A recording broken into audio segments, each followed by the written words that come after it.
शेर और भालू की कहानी। एक शहर में एक चिड़ियाघर था। उस चिड़ियाघर में एक भालू, एक शेर रहते थे। दूर दूर से लोग शेर और भालू को देखने के लिए चिड़ियाघर आते थे। चिड़ियाघर के मालिक का नाम श्याम था। श्याम बहुत ही लालची स्वभाव का आदमी था। वह चिड़ियाघर में आने वाले हर व्यक्ति से एंट्री फीस लेता था, जिससे वह चिड़ियाघर से मोटी कमाई करता था। एक दिन की बात है, भालू बीमार हो गया। श्याम ने भालू का इलाज कराया, किंतु वह भालू को नहीं बचा सका। अब श्याम बहुत परेशान था, क्योंकि भालू के मर जाने के कारण चिड़ियाघर में आने वाले लोगों की संख्या में तेजी से कमी आ रही थी।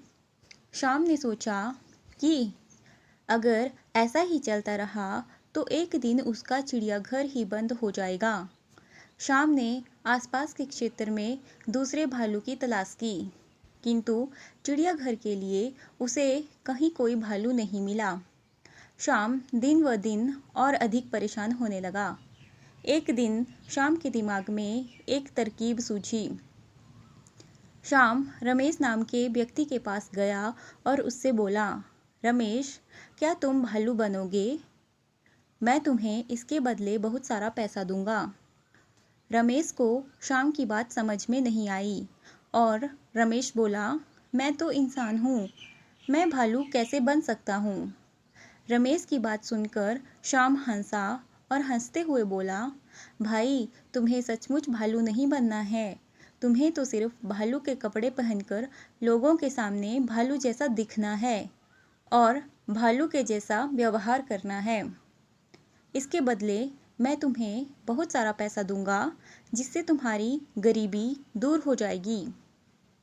पैसों के लालच में रमेश श्याम की बात में आ गया और भालू बनने के लिए तैयार हो गया।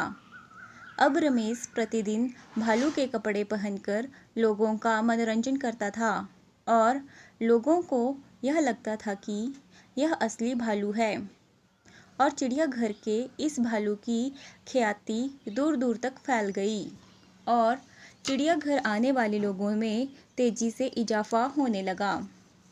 इस प्रकार श्याम और रमेश मिलकर मोटी रकम कमाने लगे।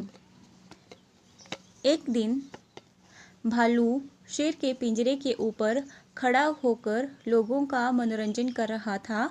तभी पिंजरे की छत टूट गई और भालू शेर के सामने जा गिरा। भालू बने रमेश को लगा कि अब शेर उसे खा जाएगा। डर के कारण रमेश रोने लगा। भालू बना रमेश जब रो रहा था तो उसके रोने की आवाज़ बिल्कुल इंसानों जैसी थी। तभी शेर भालू के पास आया और उसके कान में बोला, रमेश, तुम इस तरह रोओगे तो लोगों को समझ में आ जाएगा कि तुम भालू नहीं, इंसान हो। शेर को इंसानों की तरह बात करते देख रमेश को बड़ा आश्चर्य हुआ, किंतु थोड़ी ही देर में रमेश समझ गया कि जिस तरह वह नकली भालू बना है, उसी तरह यह शेर भी नकली है। शेर और भालू का वार्तालाप चिड़ियाघर में आए लोगों ने सुन लिया और उन्हें समझ में आ गया। चिड़ियाघर के लोग उन्हें नकली भालू और शेर दिखाकर उल्लू बना रहे हैं। लोगों ने तुरंत ही शेर का पिंजरा तोड़ दिया और भालू और शेर की पिटाई शुरू कर दी। इसके पश्चात लोगों ने चिड़ियाघर के मालिक की भी पिटाई की और उन तीनों को पुलिस के हवाले कर दिया। कहानी की शिक्षा। इस कहानी से हमें शिक्षा मिलती है कि बुरे काम का नतीजा हमेशा बुरा ही होता है, इसीलिए बुरे कामों से हमेशा दूर रहना चाहिए।